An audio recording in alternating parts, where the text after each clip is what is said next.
بسم اللہ اولہ و آخرہ۔ پچھلی نشست میں جو گفتگو چل رہی تھی وہ فہم قرآن کے ضمن میں کچھ بنیادی اصول کہ جنہیں اگر پیش نظر رکھا جائے تو سہولت ہو جائے قرآن کے سمجھنے میں۔ 5 چیزیں بیان ہو چکی تھی۔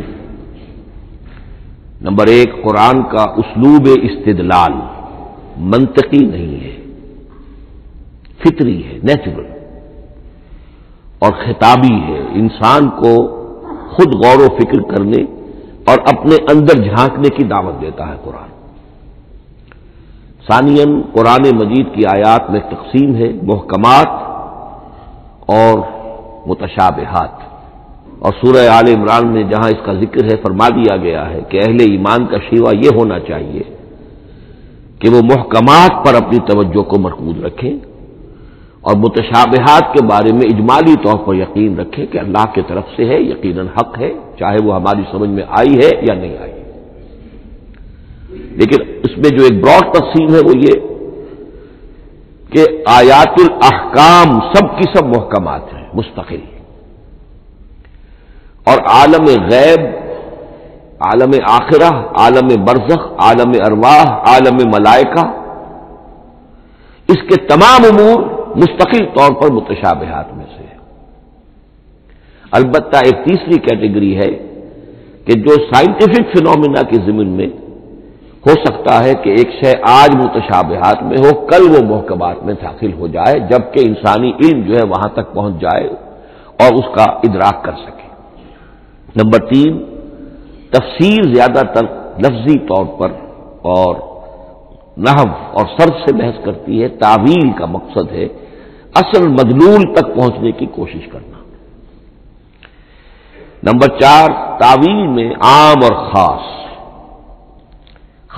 کانٹیکسٹ میں، زمان و مکان کے خاص کانٹیکسٹ میں جب قرآن نازل ہوا تو کسی آیت کا کیا اصل مفہوم تھا جو سمجھا گیا۔ اس میں شان نزول کی روایات کو بھی اہمیت حاصل ہوگی۔ لیکن چونکہ قرآن مجید صرف اس دور کے لیے یا اس علاقے کے لوگوں کے لیے ہدایت نامہ بن کر نہیں آیا تھا، بلکہ پوری نوع انسانی کے لیے تابد الآباد، لہذا اسی میں وہ مضمر ہے، اس میں وہ ہدایت مضمر ہے۔ یہ تعویل عام کر کے آیت کے الفاظ، ان کا در و بست اور آیت کا سیاق و سباق اس کے حوالے سے، اور القرآن یفسر بعضہ بعضا کے حوالے سے یقیناً جو ہے اس میں ابدی ہدایت جو مضمر ہے وہ بھی حاصل کی جا سکتی ہے۔ نمبر 5، تذکر اور تدبر کا فرق۔ یہ دونوں الفاظ قرآن کے ہیں۔ تذکر کے لیے 4 مرتبہ اللہ نے سورہ قمر میں چیلنجنگ انداز میں فرمایا ہے، وَلَقَدْ يَسَّرْنَا الْقُرْآنَ لِلذِّكْرِ فَهَلْ مِن مُّدَّكِرٍ۔ ہم نے قرآن کو ذکر کے لیے، تذکر کے لیے، ہدایت اخذ کرنے کے لیے، بنیادی نصیحت حاصل کرنے کے لیے نہایت آسان بنایا ہے۔ تو ہے کوئی جو اس سے تذکر کرنا چاہے؟ اس تذکر میں قرآن کے لیے صرف یہ کافی ہے کہ انسان عربی زبان سے اتنا واقف ہو کہ اس کا ایک براہ راست مفہوم سمجھتا چلا جائے، اور دوسری شرط لازم ہے نیت کی درستی، طلب ہدایت پیش نظر ہو، اپنے علم کی دھوس جمانا جو ہے وہ مقصود نہ ہو، تو قرآن مجید سے تذکر حاصل ہو جائے۔ تدبر کے اعتبار سے قرآن مجید مشکل ترین کتاب ہے، بلکہ میں نے اس وقت ایک غلط لفظ استعمال کر دیا تھا، دنیا کی مشکل ترین۔ یہ دنیا کی کتاب ہے ہی نہیں، یہ تو مشکل ترین کتاب ہے، بھائی مانا کہ اللہ تعالیٰ کے علم کامل سے اس کا نزول ہوا ہے، اس علم کا احاطہ کسی انسان کے لیے ممکن نہیں ہے۔ اسی طرح یہ قرآن ایک ایسے سمندر کے مانند ہے جس کا نہ کوئی کنارہ ہے اور نہ ہی اس کی کوئی تہہ ہے، اس میں پوری زندگیاں کھپانے کے باوجود بھی افلا یتدبرون القرآن، تدبر لیدبروا آیاتہ ولیتذکر اولو الالباب، یہ 2 اصطلاحات خود قرآن کی ہیں۔ میرا جو کتابچہ ہے مسلمانوں پر قرآن مجید کے حقوق، اس میں نے ان پر تفصیل سے بحث کی ہے۔ نمبر 6، 2 اعتبارات سے قرآن مجید پر غور کرنے والے کا ایٹیچیوڈ ایک دوسرے سے بالکل متضاد ہوگا۔ احکام کے حوالے سے ایک طالب علم کا رخ پیچھے کی طرف ہونا چاہیے. اسلاف نے کیا سمجھا، ان سے پہلوں نے کیا سمجھا، ان سے پہلوں نے کیا سمجھا، صحابہ نے کیا سمجھا، یہاں تک کہ اپنے آپ کو محمد الرسول اللہ کے قدموں میں پہنچا دیجیے. دین کا عملی پہلو، حلال اور حرام، جائز و ناجائز، یہ چیزیں آپ کو، یہ نہیں کہ آپ کو نئے زمانے کی وہ جو بھی ریسرچ ہو اس کے حوالے سے اور نئے زمانے کے سائنسی جو حقائق ہیں ان کے حوالے سے بات کریں. دوڑ پیچھے کی طرف ہے گردش ایام، تو پیچھے سے پیچھے، پیچھے سے پیچھے، یہاں تک کہ مصطفیٰ برسا خیش را کے دی ہماؤس اگر بہو نہ رسیدی تمام بولا.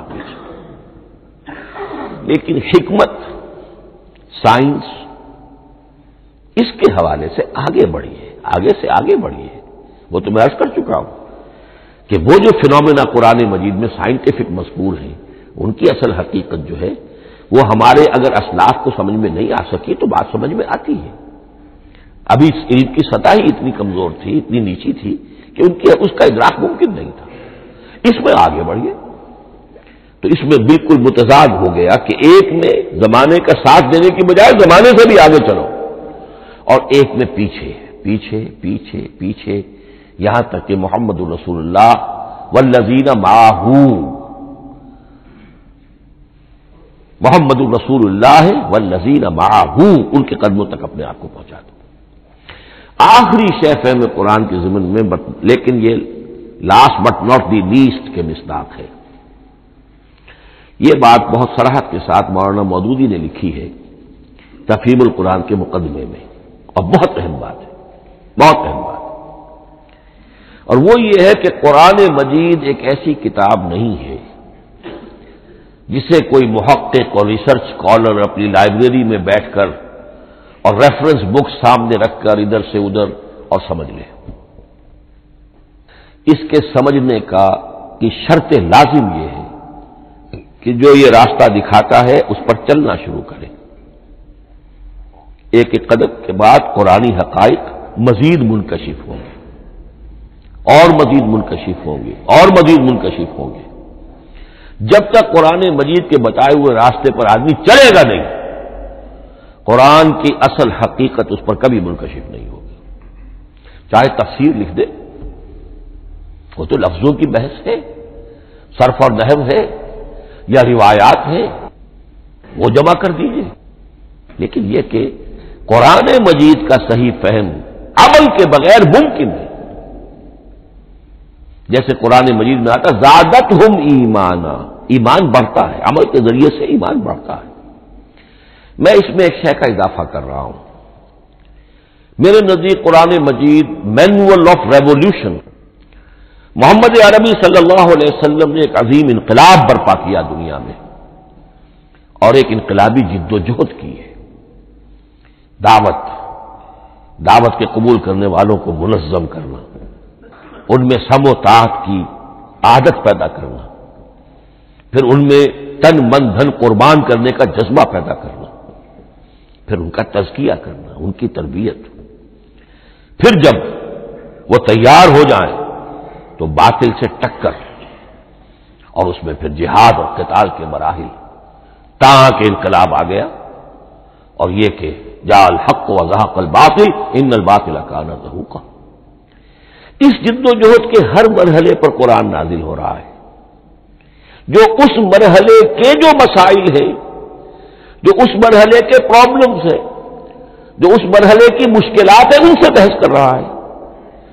اب اگر کوئی فرد یا کوئی گروہ اس پروسیس میں وہ داخل ہی نہیں، وہ سمجھ ہی نہیں سکتا کہ یہ جو بات کہی جا رہی ہے اس کا اصل محل کیا ہے، مقام کیا ہے، کیوں کہی جا رہی ہے، وہ تو جب اسی قسم کی انقلابی جد و جہد میں کوئی خود مبتلا ہوگا تو اسے معلوم ہوگا یہ تھی وہ مشکل، یا یہ تھا وہ مسئلہ، یا یہ تھا وہ مرحلہ جو اس وقت کی جو جد و جہد تھی محمد الرسول اللہ والذین معہ کی، کہ اس وقت یہ آیات نازل ہوئی.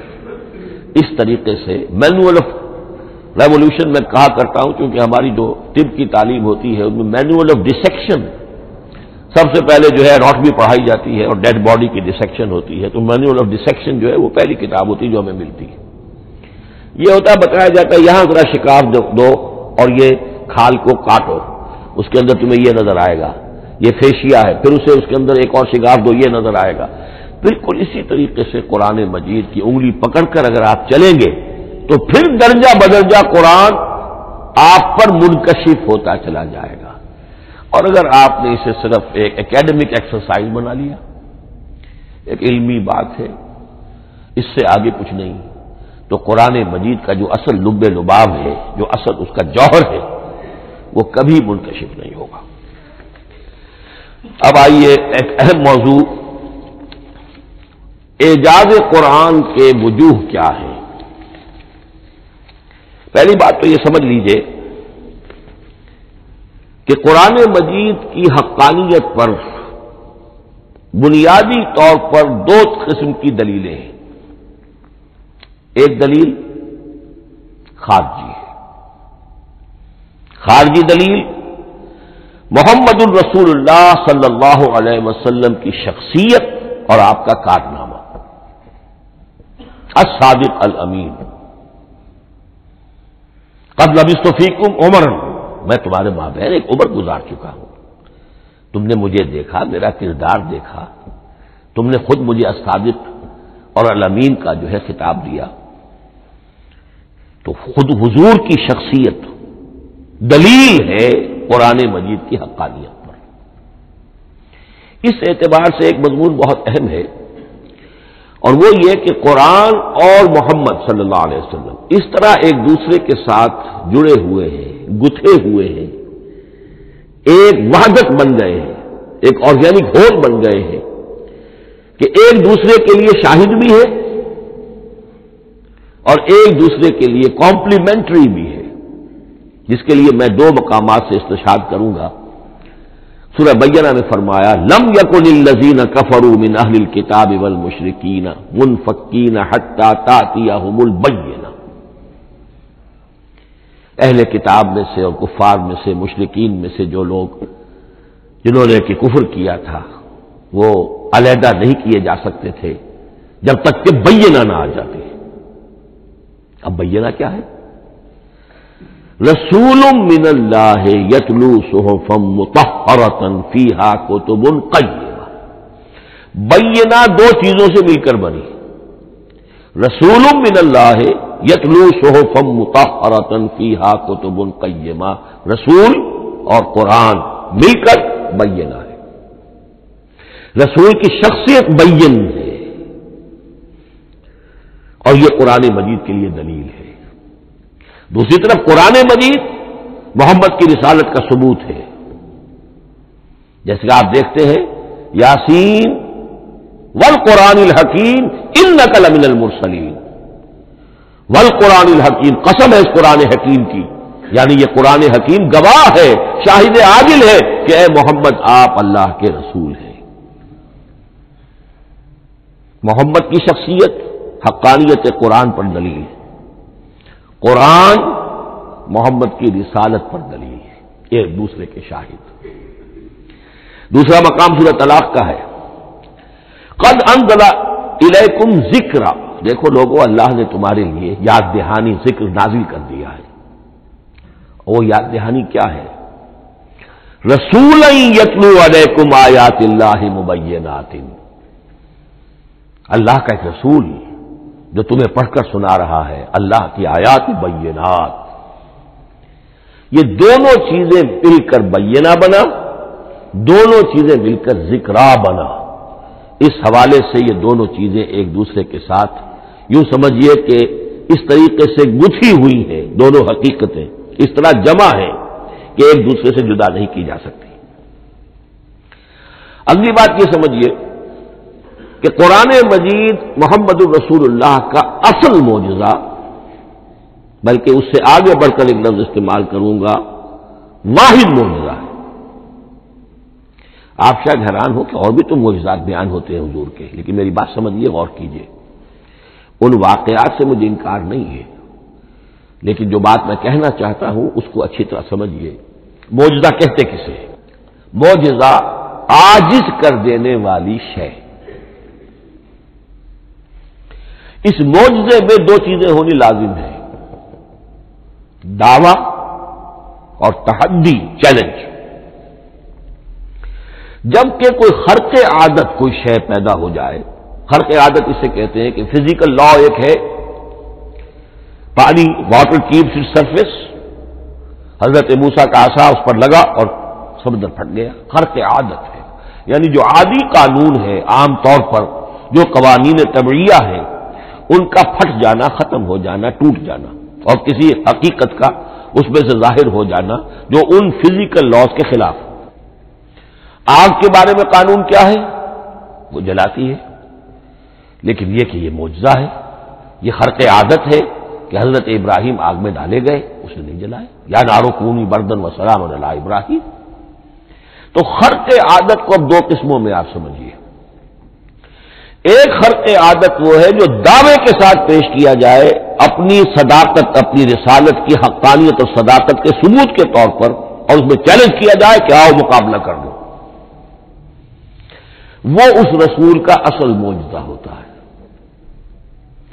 ایک خرق عادت وہ ہے جو اللہ تعالیٰ اپنے نیک بندوں کی بزرگی کو ظاہر کرنے کے لیے، غیر انبیاء کے لیے بھی کرامات جنہیں ہم کہتے ہیں ہو جاتی ہے۔ بہت سے صحابہ سے وہ کرامات ثابت ہیں۔ حضرت عمر رضی اللہ تعالی عنہ کو شام کا میدان جنگ دکھا دیا گیا، یا ساریۃ الی الجبل کے الفاظ آپ نے فرمائے۔ ابھی تو ٹیلی ویژن کہیں نہیں تھا، ابھی یہ سارے وسائل و ذرائع موجود نہیں تھے، یہ خرق عادت ہے۔ غیر نبی کے لیے اسے ہم کہیں گے کہ یہ کرامات ہے۔ نبی کے لیے لفظ معجزہ اختیار کر لیا جاتا ہے، لیکن معجزہ اس کو نہیں کہنا چاہیے، اصل میں یہ بھی نبی کے لیے کرامات کے درجے کی شے ہے جو اس سے بلند ہے۔ معجزہ وہ ہے جسے کوئی نبی دلیل کے طور پر پیش کرے اور اس پر چیلنج کرے کہ آؤ اور مقابلہ کرو۔ مثلا حضرت موسیٰ علیہ السلام کو دو معجزے دیے گئے، اور اس میں سے جو سانپ بن جانا تھا لاٹھی کا، وہ معجزہ جس پر چیلنج بھی آیا اور ساحروں سے مقابلہ بھی کیا، اور ساحر شکست کھا گئے، عاجز آ گئے۔ القی السحرۃ ساجدین، وہ سارے جادوگر جو ہے فوری طور پر بے اختیار سجدے میں گر گئے۔ آمنا برب موسیٰ و ہارون، ہم ایمان لے آئے موسیٰ اور ہارون کے رب پر۔ یہ معجزہ ہے۔ اس معنی میں محمد الرسول اللہ صلی اللہ علیہ وسلم کا معجزہ صرف قرآن حکیم۔ قرآن مجید میں آپ سورہ انعام میں بھی دیکھیں گے بہت ہی شدت کے ساتھ، سورہ بنی اسرائیل میں دیکھیں گے بڑی تفصیل کے ساتھ معجزے طلب کیے گئے۔ آپ اس مکے کی سرزمین میں ابھی ہمارے دیکھتے ہی دیکھتے چشمہ نکال دیجئے، ہم مان لیں گے آپ اللہ کے رسول ہیں۔ آپ ہماری نگاہوں کے سامنے آسمان پر چڑھ کر دکھائیے، پھر وہاں سے کتاب لے کر اتریے، پھر ہم سمجھ لیں گے آپ اللہ کے رسول ہیں۔ آپ کے لیے چشم زدن میں کوئی محل سونے کا چاندی کا تیار ہو جائے، مان لیں گے آپ کو اللہ کے رسول ہیں۔ آپ اس بے آب و گیا وادی میں فوراً ایک باغ جو ہے اپنے لیے بنا کے دکھا دیں، مان لیں گے کہ آپ اللہ کے رسول ہیں۔ ایسے تمام مطالبات پر اللہ تعالیٰ کی طرف سے کوڑا جواب ملا، اللہ اس قسم کی کوئی شے نہیں دکھائے گا۔ بلکہ سورہ انعام جب ہم پڑھیں گے وہاں تو بہت ہی واقعہ یہ ہے کہ اس کو پڑھ کر رقت طاری ہوتی ہے کہ ایک موقع پر ایسا محسوس ہوتا ہے کہ حضور صلی اللہ علیہ وسلم کی طبیعت مبارکہ میں یہ خیال پیدا ہو گیا کہ اللہ کو ایسی شے کو دکھائی دی جائے تاکہ چپ تو ہو جائے، نہ بھی مانیں گے چپ تو ہوں گے، ورنہ تو عوام کے سامنے ان کی دلیل مجھ پر قائم ہو رہی ہے کہ یہ رسالت کے مدعی ہے، ہم کہتے ہیں معجزہ دکھاؤ، معجزہ نہیں دکھاتے، تو پوزیشن میری جو ہے کمزور ہو رہی ہے۔ وہاں جس انداز میں اللہ نے کہا ہے، ہرگز نہیں، اے نبی اگر آپ کے اختیار میں ہے تو کہیں آسمان پر سیڑھی لگا لیجئے یا زمین میں سرنگ لگا کے کوئی معجزہ لا سکتے ہو تو لے آئیے، ہم نہیں دکھائیں گے۔ رقت طاری ہوتی ہے۔ تو حضور کا معجزہ اس معنی میں صرف ایک ہے اور وہ قرآن ہے۔ اچھا، اس کے لیے کیسے کیسے چیلنج کیے گئے؟ ام یقولون تقولہ بل لا یؤمنون فلیاتوا بحدیث مثلہ ان کانوا صادقین، سورۃ الطور۔ کیا ان لوگوں کا کہنا یہ ہے کہ یہ کلام خود محمد نے موضوع کر لیا ہے صلی اللہ علیہ وسلم؟ تو اگر ایسی بات ہے تو وہ بھی ایسا ہی کلام پیش کر دیں۔ تحدی، اس چیلنج کو کوئی قبول نہیں کر سکا۔ کم سے کم اس شرافت کا اقرار کرنا پڑتا ہے کہ اس وقت عرب قوم میں یہ شرافت تھی کہ کسی نے اٹمپٹ بھی نہیں کی، ورنہ کوئی شخص الٹی سیدھی عبارت لکھ کر لے آتا اور کھڑا ہو کر کہہ دیتا کہ ٹھیک میں کہتا ہوں یہ ہے، یہ قرآن کی طرح کا کلام ہے۔ نہیں، کسی نے نہیں کیا۔ تاریخ یہ بتاتی ہے کہ اس تحدی کا کوئی کسی نے قبول نہیں کیا۔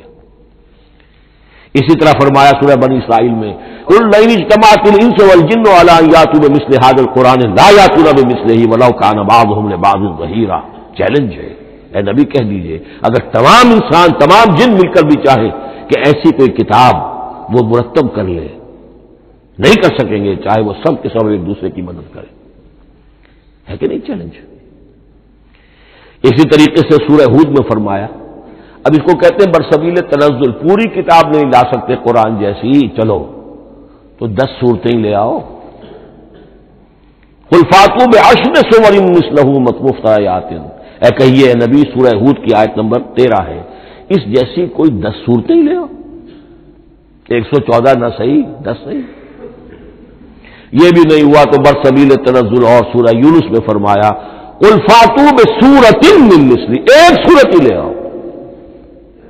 اور اسی کو سورہ بقرہ کے 30 رکوع میں دہرایا گیا، وَإِن كُنتُمْ فِي رَيْبٍ مِّمَّا نَزَّلْنَا عَلَىٰ عَبْدِنَا فَأْتُوا بِسُورَةٍ مِّن مِّثْلِهِ وَادْعُوا شُهَدَاءَكُم مِّن دُونِ اللَّهِ إِن كُنتُمْ صَادِقِينَ۔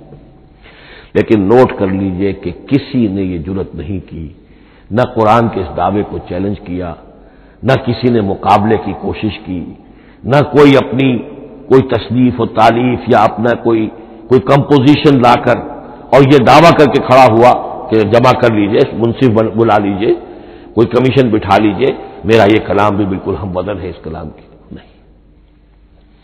اب ہمیں دیکھنا یہ ہے کہ وجوہ اعجاز قرآن مجید کے کیا کیا ہے۔ معجزہ تو یہ ہے، حضور کا اصل معجزہ یہ ہے، لیکن معجزہ کس کس پہلو سے ہے؟ یہ ایک ایسا موضوع ہے کہ جس پر پوری تصانیف لکھی گئی ہیں۔ وجوہ الاعجاز، وجوہ اعجاز القرآن، قرآن کے معجزہ ہونے کے کون کون سے پہلو ہیں۔ اس کا واقعہ یہ ہے کہ احسان ناممکن ہے، اور جیسے جیسے زمانہ آگے بڑھے گا اس کے اور پہلو واضح ہوتے جائیں گے۔ سنوریہم آیاتنا فی الآفاق وفی انفسہم حتی یتبین لہم انہ الحق۔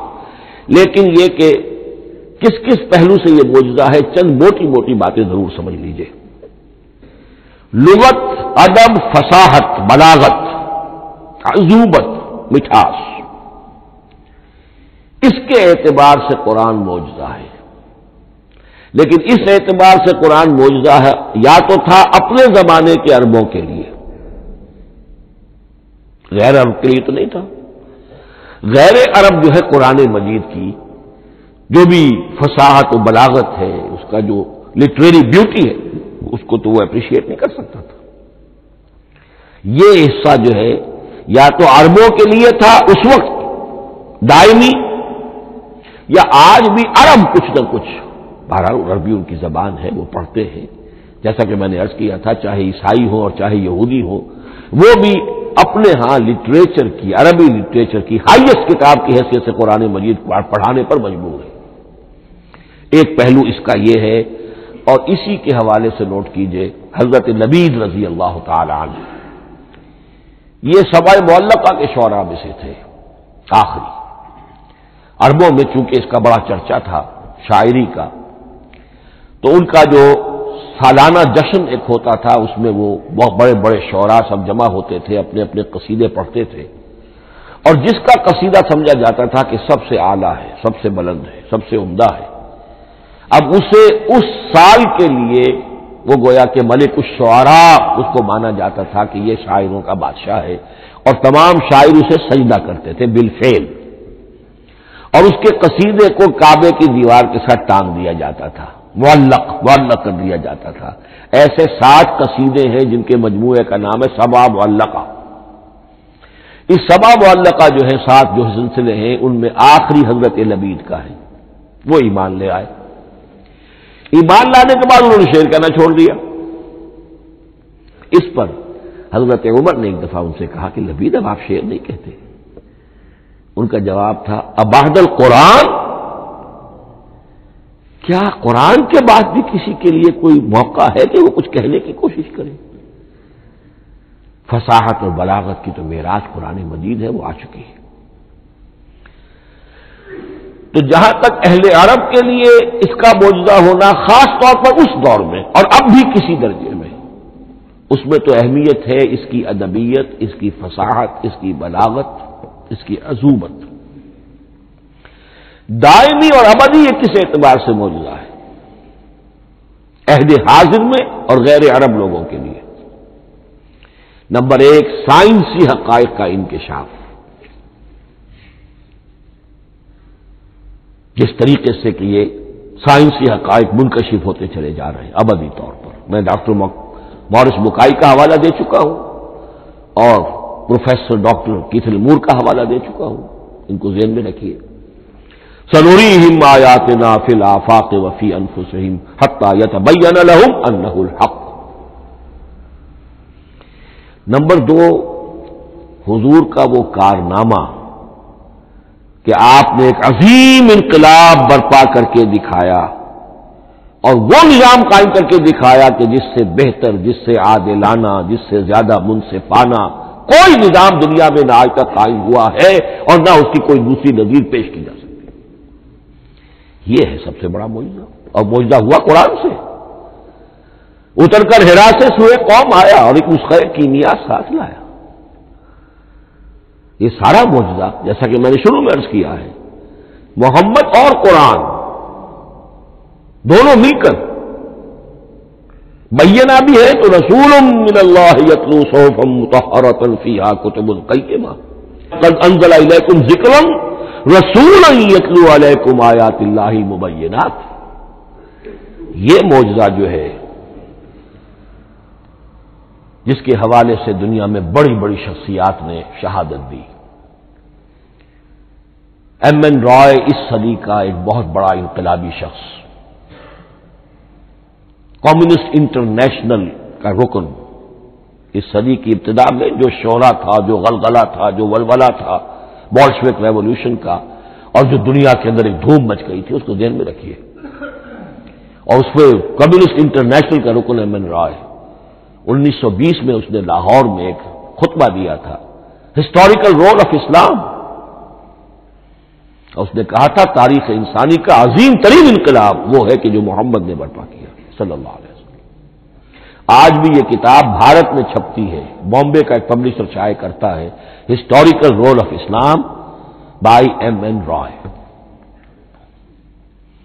پھر آگے چلیے، ایچ جی ویلز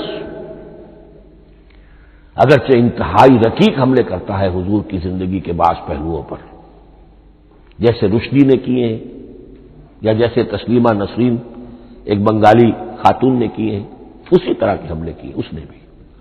اور یہ اس لیے بتا رہا ہوں کہ یہ اسٹیبلش ہو جائے کہ وہ دوست نہیں ہے، دشمن ہے۔ عربی کا ایک مقولہ یہ ہے کہ الفضل ما شہدت بہ الاعداء، اصل فضیلت تو اس شے کی ہے جس کی گواہی دشمن دے۔ دوست تو تعریف کریں گے، قابل تعریف شے کی بھی تعریف کریں گے، بڑھ چڑھ کر کریں گے۔ یہ بھی ہو سکتا ہے کسی قابل مذمت شے کی بھی تعریف کر بیٹھے، دوست تو ہوئے۔ دشمن جو ہے وہ تو ظاہر بات ہے اسی بات کو مانے گا کہ جس میں کسی شک و شبہ کی گنجائش نہ ہو۔ اس لیے میں نے عرض کیا کہ دشمن ہے، رقیق حملے کرتا ہے، لیکن آخر میں جب آتا ہے concise history of the world میں چیپٹر جو ہے حضور پر، اس میں خطبہ حجۃ الوداع کا وہ حوالہ دیتا ہے، لا فضل لعربی علی عجمی ولا لعجمی علی عربی ولا لاحمر علی اسود ولا لاسود علی احمر الا بالتقوی۔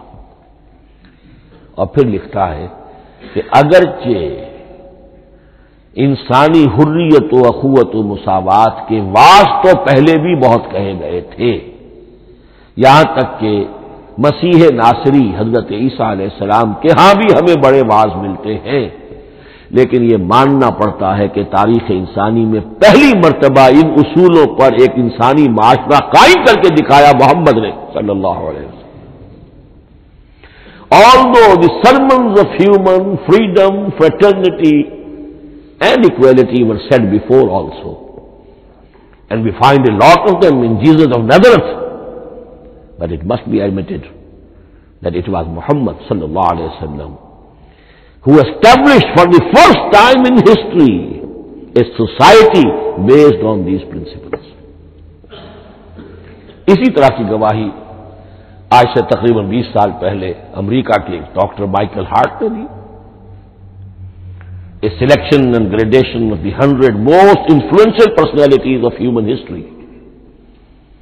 اور نمبر 1 پر محمد کا ذکر کر رہا ہے صلی اللہ علیہ وسلم، اور کہتا ہے naturally I O N explanation, میں عیسائی ہوں اور ابھی تک عیسائی ہے وہ، اس کی موت کی بھی ابھی کوئی خبر نہیں آئی ہے، عیسائی ہے، لیکن یہ کہ اس نے حضور کو نمبر 1 پر رکھا، حضرت عیسیٰ کو نمبر 3 پہ لے گیا.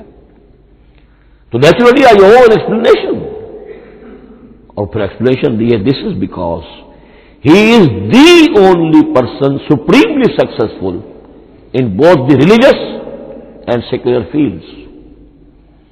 یہ دونوں میدان جو ہے مذہب اور روحانیت اور دوسری طرف سیاست اور حکومت اور ریاست، ان دونوں میدانوں میں بیک وقت انتہائی کامیاب انسان صرف ایک ہے، اور وہ محمد ہے صلی اللہ علیہ وسلم. یا تو آدمی اس میں اونچا ہوتا ہے، روحانیت میں ہے، دین میں ہے، اخلاق میں ہے، تو سیاست اور ریاست میں زیرو ہوگا. یا کوئی بہت بڑا بادشاہ ہے، بڑا حکمران ہے، بڑا فاتح ہے، سکندر اعظم ہے، تو وہ اخلاقیات میں اور روحانیات میں زیرو نہیں، مائنس ہوگا. یہ معاملہ کہ دونوں میں this is because he is the only person supremely successful in both the religious and the secular fields. لیکن یہ بات نوٹ کر لیجئے کہ جو تازہ ایڈیشن ہے اس کتاب کا، اس میں سے یہ پیسج نکال دیا ہے نئے جو ایڈیٹرز ہیں انہوں نے. اس کے لیے آپ کو کسی پرانے ایڈیشن سے رجوع کرنا پڑے گا، concise history of the world, اور وہ لائبریریوں میں مل جائے گا. علامہ اقبال نے اس بات کو یوں بیان کیا ہے، ہر کجا بینی جہانے رنگ و بو، کہ از خاکش بروید آرزو، یاد نور مصطفیٰ اورا بہاس، یا ہنود اندر تلاش مصطفیٰ. اس دنیا میں تمدن کے اعتبار سے، اخلاق کے اعتبار سے، معاشرت کے اعتبار سے کہیں کوئی خوبی اگر تمہیں نظر آتی ہے، کوئی رمق نور کی، خوبی کی، بھلائی کی، رنگ و بو، جان لو کہ یا تو وہ نور محمدی سے مستعار لی گئی ہے، اور یا ابھی تک انسان ابھی محمد کی تلاش میں ہے، ادھر جا رہا ہے، قافلہ ادھر جا رہا ہے، نوع انسانی کا چاروں ناچار ادھر جا رہا ہے. سوشل ایوولوشن کا پروسیس انسان کو افراط و تفرید کے دھکوں کے باوجود تدریجاً لے کر جا رہا ہے بحیثیت مجموعی پوری مین کائنڈ کو اسی بات کی طرف کہ جس کی طرف دعوت دی تھی محمد رسول اللہ صلی اللہ علیہ وسلم. ہر کجا بینی جہان رنگ و بو، کہ از خاکش بروید آرزو، یا ز نور مصطفیٰ اورا بہاست، یا ہنوز اندر تلاش مصطفیٰ است. اسی اعتبار سے میں ایک بات اور کہہ رہا ہوں، اس پہلو سے واقعہ یہ ہے کہ میرے نزدیک اس دور میں اعجاز قرآن کی سب سے بڑی نمائندہ شخصیت، اعجاز قرآن کا سب سے بڑا مظہر علامہ اقبال کی ذات ہے. 20ویں صدی کا مفکر، فلسفی، مشرق و مغرب کے فلسفے پڑھ چکا، قدیم اور جدید فلسفہ سب کا مطالعہ کیا، اور اس کے بعد اس کو قرآن کی حقانیت پر جو یقین نظر آیا ہے، قرآن کی عظمت جس طرح اس پر منکشف ہوئی ہے، وہ واقعہ یہ ہے کہ مجھے کم سے کم اپنی محدود معلومات کی حد تک عظمت قرآن کا وہ انکشاف کسی دوسرے شخص پر نظر نہیں آتا. انہوں نے جس جس طریقے سے مرثیے کہے ہیں کہ مسلمان قوم نے کس طرح قرآن کو چھوڑا ہوا ہے، واعظ ہے تو قرآن سے نہیں کہیں اور سے، تربیت اور تزکیہ نفس ہے تو اس کا تعلق قرآن سے نہیں، وہ بھی کچھ اور مستعار چیزیں ادھر سے ادھر سے لے لی ہیں، فلسفے ہیں تو کہیں اور سے لے لیے ہیں، قرآن سے حکمت جو ہے وہ اخذ نہیں کی گئی ہے. کیسے کیسے انہوں نے عظمت قرآن کا جو انکشاف ان پر ہوا اس کی تعبیر کی ہے. کتاب زندہ قرآن حکیم، حکمت او لا یزا نست و قدیم، حرف اورا ریب نئے، تبدیل نئے، آیا شرمندہ تعویل نئے فاش گویا ماں سے در دل مزمر است یہ کتابیں نیز چیزیں دیگر است مثل حق پنہاؤ ہم پیداستو زندہ و پائندہ و گویاستو چوں بجاں در رفت جہاں دیگر شود جہاں چوں دیگر شد جہاں دیگر شود. میں اس میں خاص طور پر دو اشعار آپ کو اس کو سنانا چاہتا ہوں. انہوں نے حضور سے مناجات کرتے ہوئے دو اشعار کہے. اس سے آپ کو اندازہ ہوگا کہ انہیں کتنا یقین تھا کہ میرے سارے فکر کا منبع قرآن حکیم ہے. کہتے ہیں گر دلم آئینہ بے جوہر است. اے اللہ کے رسول صلی اللہ علیہ وسلم، اگر میرا دل اس آئینے کے مانند ہے جس میں چمک نہیں ہے، ورب حرفم غیر قرآن مزمر است، اور اگر میرے پیغام میں قرآن کے سوا کوئی شے شامل ہو گئی ہے، قرآن کے سوا کوئی چیز اس میں چھپی ہوئی ہے، مزمر ہے، پردہ ناموس فکرم چاک کن، تو میرے فکر کی ناموس کے دھنجیاں بکھیر دیجیے. پردہ ناموس فکرم چاک کن ای خیامہ راز خارم پاک کن، اس شاہراہ کو اس کانٹے سے پاک کر دیجیے. کانٹا میرا، میں کانٹے کے مانند ہوں، پھر اٹھا کر پھینک دیجیے. روز محشر خار و رسوا کن مرا بے نصیب از بوسائے پاک کن مرا. قیامت کے دن مجھے ذلیل و خوار کیجیے گا اور اپنے قدموں، اپنے پائے مبارک کا بوسہ لینے سے محروم کر دیجیے گا. یہ اتنی بڑی بد دعا جو اقبال اپنے آپ کو دے رہا ہے، تو کس قدر یقین اسے حاصل ہے کہ اس نے قرآن کی ترجمانی کی ہے. اب آئیے، بہت چھوٹے چھوٹے دو اور مضمون ہیں. قرآن حبل اللہ ہے، اس کے کیا معنی ہے؟ حبل رسی کو کہتے ہیں، اللہ کی رسی. حبل من مسد، سورہ لہب میں یہ لفظ آیا ہے. امام راغب نے اس کی تعبیر کی ہے استعیر للوصل ولکل ما یتوصل به الی شیء. یا تو تعلق کو حبل سے استعارہ دیا جاتا ہے، استعارے کے طور پر حبل کا لفظ کسی تعلق کے لیے استعمال ہوتا ہے، یا کسی شے تک پہنچنے کا ذریعہ، وہ حبل ہے. اب یہ ہمیں لفظ ملتا ہے حضرت علی رضی اللہ تعالیٰ عنہ کی روایت میں، هو حبل اللہ المتین. ترمذی میں یہ الفاظ موجود ہیں، حضرت علی سے منقول ہے رضی اللہ تعالی عنہ. یہی ہے اللہ کی مضبوط رسی، کیونکہ قرآن مجید میں آتا ہے واعتصموا بحبل اللہ جمیعا، تو حبل اللہ کون سی ہے؟ پھر یہ حضرت عبداللہ ابن عمر سے بھی ہے، یہ روایت موجود ہے رزین میں، هو حبل اللہ المتین. یہ قرآن ہی اللہ کی مضبوط رسی ہے. اللہ سے اب اس کے دو پہلو ہیں. ایک تو یہ کہ یہ اللہ سے جوڑ والی ہے، تقرب اللہ کا ذریعہ ہے، وصول الشیء کسی تو پہنچانے والی شے، اس کا سہل ترین، اللہ کے تقرب کا سہل ترین ذریعہ، مؤثر ترین ذریعہ قرآن حکیم ہے. چنانچہ ترمذی میں حضرت عبداللہ ابن مسعود کا یہ قول موجود ہے، القرآن حبل اللہ الممدود من السماء الی الارض. قرآن تو اللہ کی وہ رسی ہے جو تنی ہوئی ہے آسمان سے زمین کی طرف. یہ ترمذی میں تو اصل میں اثر ہے، حضرت عبداللہ ابن مسعود کا قول ہے، لیکن یہ کہ زید ابن ارقم سے یہ الفاظ جو ہیں مرفوعاً کہ یہ حضور کے الفاظ ہیں، یہ بھی منقول ہے. یہ حضور نے فرمایا کہ القرآن حبل اللہ الممدود من السماء الی الارض. اور ایک بڑی پیاری روایت ہے طبرانی کی معجم کبیر میں کہ ایک مرتبہ حضور اپنے حجرے سے برآمد ہوئے، مسجد نبوی کے ایک گوشے میں دیکھا کچھ صحابہ بیٹھے ہوئے قرآن سمجھ رہے ہیں، سمجھا رہے ہیں، پڑھ رہے ہیں، مذاکرہ ہے قرآن.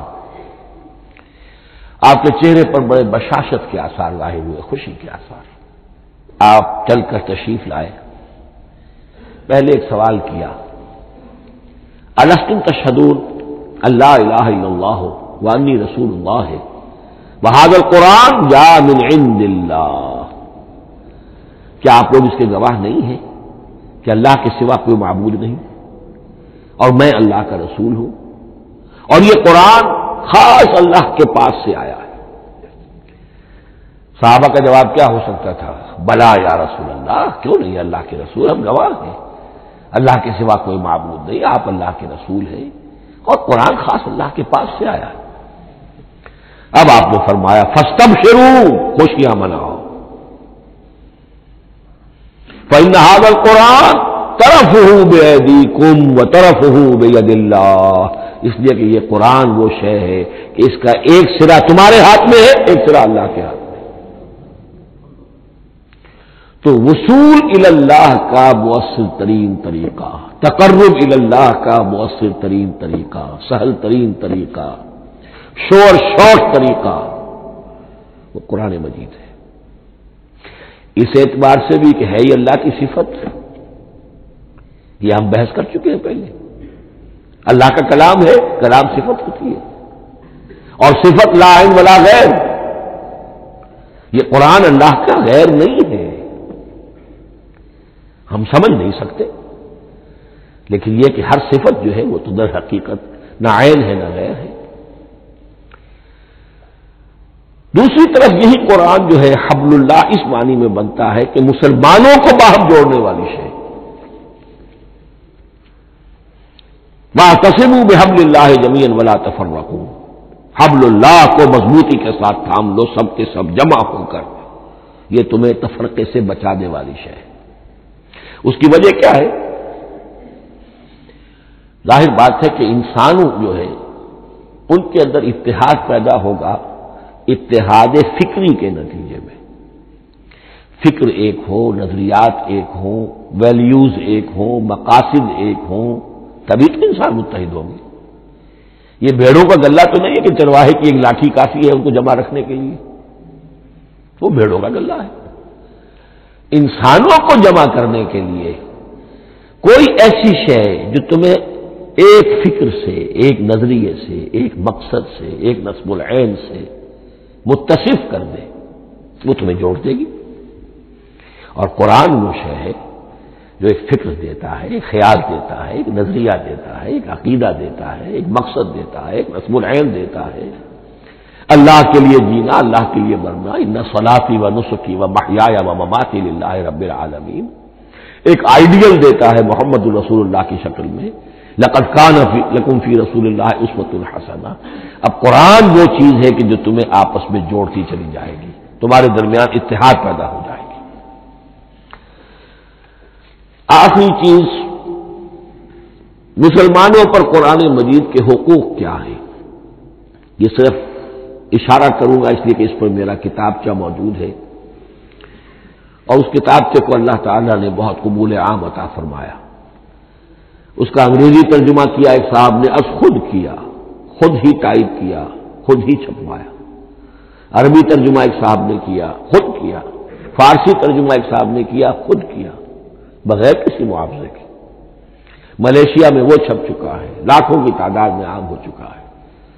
پھر میں نے ایک موقع پر 1970 میں رمضان مبارک کے دوران آخری عشرے میں مولانا بن نوری رحمۃ اللہ علیہ تشریف لائے ہوئے تھے مدینہ منورہ، اور میں نے بھی وہ پورا رمضان مبارک اس سال وہیں کیا تھا۔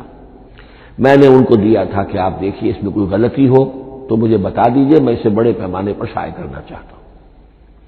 انہوں نے حالت اعتکاف میں مسجد نبوی میں پڑھا ہے، صرف ایک جگہ ایک جملے میں انہوں نے اصلاح تجویز کی، وہ میں نے کر دی۔ اس اعتبار سے اب یہ کتابچہ جو ہے مصدقہ ہے مولانا محمد یوسف بن نوری رحمۃ اللہ علیہ۔ اس میں اللہ تعالیٰ نے جو بات مجھ سے کہلوا دی تھی، تقریباً 30 سال پہلے کی بات ہے، ہر مسلمان پر قرآن مجید کے 5 حقوق حسب استعداد و توفیق عائد ہوتے ہیں۔ پہلے یہ کہ اس پر ایمان ہو جیسا کہ ایمان کا حق ہے، صرف زبانی ایمان نہیں، دل سے یقین کہ یہ اللہ کا کلام ہے، اور اس کا نتیجہ کیا ہوگا؟ پھر عظمت اس کی پیدا ہوگی، ایمان و تعظیم، یہ پہلا حق ہے۔ تلاوت و ترتیل، اس کو پڑھے جیسے کہ پڑھنے کا حق ہے، پھر سمجھے جیسے کہ سمجھنے کا حق ہے، تذکر و تدبر، پھر عمل کرے، انفرادی طور پر بھی اجتماعی طور پر بھی۔ انفرادی طور پر جو آپ کی زندگی کے معاملات ہیں وہ آپ قرآن کے مطابق طے کریں، قومی سطح پر حکومت اور ریاست اور قانون اور سیاست، اس کے سارے تقاضے قرآن کے مطابق پورے ہوں۔ اور آخری یہ کہ اس قرآن کو پہنچائیں اور عام کریں، جس کے لیے حضور نے اس حد تک اس میں عمومیت کر دی ہے کہ بلغوا انی ولو آیۃ، پہنچاؤ میری جانب سے خواہ ایک ہی آیت پہنچاؤ، میرا کوئی امتی اس سعادت سے بالکل محروم نہ رہ جائے۔ اول تو خیرکم من تعلم القرآن وعلمہ، تم میں سے بہترین لوگ وہ ہیں جو اسی کے لیے اپنے آپ کو وقف کر دیں، قرآن پڑھیں اور پڑھائیں، سیکھیں اور سکھائیں، سمجھیں اور سمجھائیں۔ اس لیے کہ سمجھنے اور سمجھانے، سیکھنے اور سکھانے، پڑھنے اور پڑھانے کا بھی کوئی ایک لیول تو نہیں ہے، ایک عام لوگوں کی سطح ہے، ایک ان سے اوپر کی سطح ہے، ایک انٹلیکچوئل کی سطح ہے، ایک جینیس لوگوں کی سطح ہے۔ ان تمام سطحوں پر قرآن کو سمجھانے کے لیے، پہنچانے کے لیے خود بھی تو اوپر اٹھنا پڑے گا، خود اسے سیکھنا پڑے گا، خود اس کی گہرائی میں غوطہ زنی کرنی پڑے گی، اور یہ ایک لائف لانگ پروسیس ہے، یہ کوئی پارٹ ٹائم جاب نہیں ہے، یہ کوئی صرف پیس ٹائم نہیں ہے، یہ کوئی ہابی نہیں ہے، ہمہ وقت ہمہ تن خیرکم من تعلم القرآن وعلمہ۔ اب آخری بات بتا رہا ہوں، اور وہ یہ ہے کہ قرآن مجید وحی باللفظ ہے، صرف وحی بالمعنی نہیں ہے۔ یہ بحث اصل میں کیونکہ ہمارے پڑھے لکھے طبقے میں کچھ زیادہ ہو جاتی ہے، خاص طور پر جو مشنری اسکولوں وغیرہ میں پڑھے ہو اور عیسائیت اور اس کے عقائد اور اس کے فلسفے کی کوئی تھوڑی بہت ان کو کوئی چھوٹ لگ گئی ہو۔ عیسائیوں کے ہاں یہ عقیدہ ہے، اجماعی عقیدہ ہے کہ وحی بالمعنی ہوتی ہے، یعنی وحی کا ایک مفہوم ہے جو نبی پر اتار دیا جاتا ہے، پھر نبی اپنے الفاظ میں اسے ادا کرتا ہے۔ لفظ اللہ کے نہیں ہوتے، لفظ نبی کے ہوتے ہیں، مفہوم اللہ کا ہوتا ہے۔ ان کے لیے مجبوری یہ ہو چکی ہے جس کی وجہ سے انہیں یہ عقیدہ اپنانا پڑا کہ کوئی ایک انجیل ہے ہی نہیں، 104 انجیلوں میں سے وہ انہوں نے 4 سلیکٹ کی تھی کینونیکل گاسپلز، باقی جو ہے وہ اب وہ ان کو مستند نہیں مانتے، اپوکریفل کہتے ہیں۔ اور میں نے ایک مرتبہ ایک پادری صاحب سے، مسٹر وائٹ ہوتے تھے منٹگومری میں نے ان سے پوچھا which one of there is Bible, یہ متی اور یہ لوک اور مارکس اور جان، ان میں سے کون سی بائبل کون سی ہے؟ تو اس نے جواب دیا none of them is Bible, Bible is in them, ان میں سے کوئی ایک بھی مشخص طور پر، معین طور پر بائبل نہیں ہے، بائبل ان میں ہے بحیثیت مجموعی۔ لہذا ان کے لیے یہ عقیدہ جو ہے وہ لازم سا ہو گیا۔ ہمارے ہاں بھی بعض فلاسفہ نے اس قسم کی باتیں کی ہے کہ جن سے یہ دھوکہ لگتا ہے، لیکن میں خاص طور پہ چونکہ علامہ اقبال کا تذکرہ میں نے آج کیا ہے، اسی حوالے سے میں ان کا ایک واقعہ بیان کرنا چاہتا ہوں۔ ایف سی کالج لاہور کے پرنسپل تھے ڈاکٹر یوئنگ، ایک دعوت تھی، اس میں علامہ بھی تھے، وہ بھی تھے۔ تو ڈاکٹر یوئنگ نے کہا، وہ بڑا فلسفی تھا، کہ ڈاکٹر اقبال ہم نے سنا ہے کہ آپ بھی وحی باللفظ کے قائل ہیں، آپ جیسا پڑھا لکھا شخص، عالم دانا۔ علامہ اقبال نے فرمایا جی ہاں، اور مجھے تو اس کا ذاتی تجربہ ہے، مجھ پر تو جو شعر نازل ہوتے ہیں وہ الفاظ میں ڈھلے ہوئے ہوتے ہیں، میں ان میں تبدیلی کرنا چاہوں تو نہیں کر سکتا۔ تو اگرچہ اس سوال اس جواب کو ہم کہیں گے کہ یہ الاجوبۃ المسکتہ، مسکت چپ کر دینے والا جواب تھا کہ جو علامہ اقبال نے دیا، لیکن ذہن میں رکھیے یہ کہ جو وحی باللفظ ہے وہ ختم ہو چکی محمد رسول اللہ صلی اللہ علیہ وسلم پر، وحی رسالت وحی باللفظ ہے، وہ ختم ہو چکی۔ البتہ الہام، کشف، رویا، القاء، یہ وحی بالمعنی ہے، یہ کوئی ایک شے ہے جو دل میں ڈال دی جاتی ہے، اس کے دروازے آج بھی کھلے ہوئے ہیں۔ اور یہ جان لیجئے قرآن مجید کی حقانیت کا جو اصل ثبوت ہے وہ یہ ہے کہ آپ اسے اپنے باطن کے اندر محسوس کریں۔ یہ جو باطنی تجربہ علامہ اقبال نے کہا ہے کہ انسان اپنے باطن میں محسوس کرے کہ ہاں یہ بات ہے، ٹھیک ہے، اس کے لیے کہ علامہ ابن قیم رحمۃ اللہ علیہ کا قول ایسا ہے، بڑا پیارا قول ہے قرآن کے کچھ پڑھنے والے ایسے ہیں جب قرآن کو پڑھتے ہیں تو یوں محسوس کرتے ہیں کہ ہم مصحف سے نہیں پڑھ رہے، لوح قلب سے پڑھ رہے ہیں، ہمارے دل پر لکھا ہوا قرآن موجود ہے۔ یعنی ہماری فطرت، ہمارے اندر کی کوئی حقیقت ہے جو سرٹیفائی کر رہی ہے، توثیق کر رہی ہے، اٹیسٹ کر رہی ہے کہ ہاں یہ ٹھیک ہے۔ اور اس کی وجہ کیا ہے؟ ہماری روح اور اس قرآن کا منبع وہ ایک ہی ہے، وہ ذات باری تعالی ہے، یہ کلام اللہ ہے، اور ہماری روح امر اللہ۔ یسألونک عن الروح قل الروح من امر ربی وما اوتیتم من العلم الا قلیلا۔ بس میں اسی پر اکتفا کر رہا ہوں۔ بارک اللہ لی ولکم فی القرآن العظیم ونفعنی وإیاکم بالآیات والذکر الحکیم۔